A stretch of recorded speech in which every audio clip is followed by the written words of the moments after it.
Day off. Yan. Mga bahay-bahay.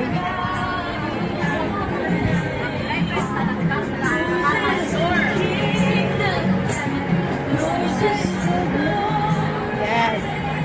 Hi, OFW. Ang ganda ng view dyan. Yan. Ang ganda ng view. Naglalakad kami papuntang church. So, habang naglalakad, ito po yung napahanap ko po yung mga OFW dito. Ito lang, hanap lang na mapwestuhan sa mga tabi-tabi. Yan, nakakapagod din. Pag pasyal ng pasyal, gastos. Lang, makapag-rest pa.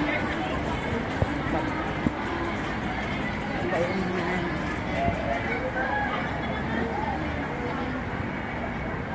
may mga nagkakantahan, kwentuhan, mga kaibigan. Kita mo po yan. Ito po, chat. Ito po. Yan po. Yan, may mga kainan. Yan, may kainan dito. Sa banda. Kasi ang dami. Yan, ito po, may mga nagluluna-luna dyan. So, ang ganda ng ano nila, parang bahay. Magawa silang bahay-bahayan. Ayan, may nagkakainan. So, ganito po yung life ng mga OFW sa Hong Kong pag day off.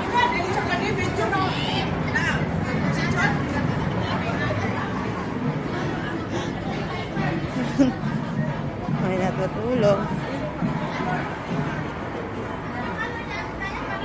Doon.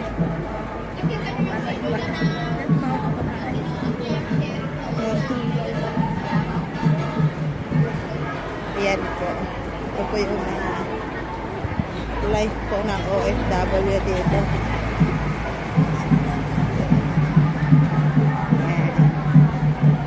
Okay. Thank you, Lord, sa pag-watch.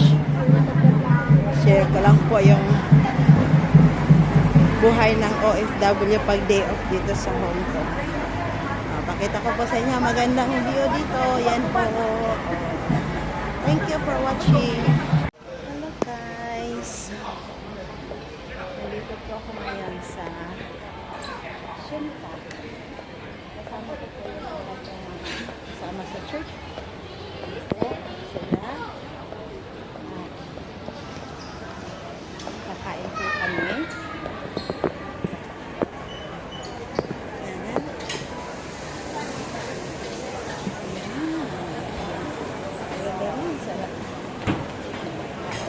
Kami ng makainan.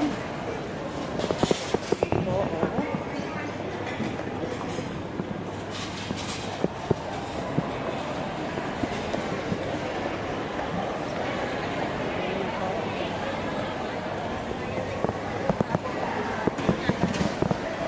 O yung aming nilalakaran.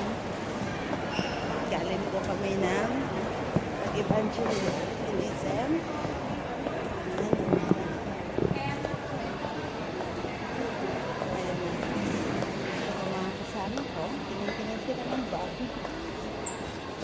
Dito po sa likod ko may kainan.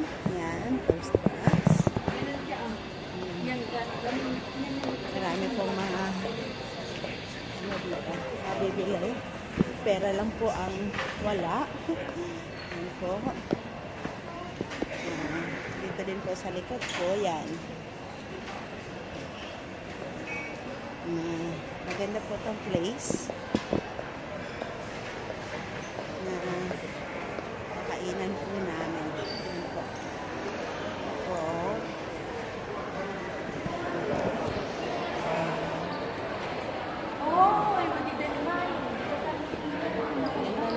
Lugar na to.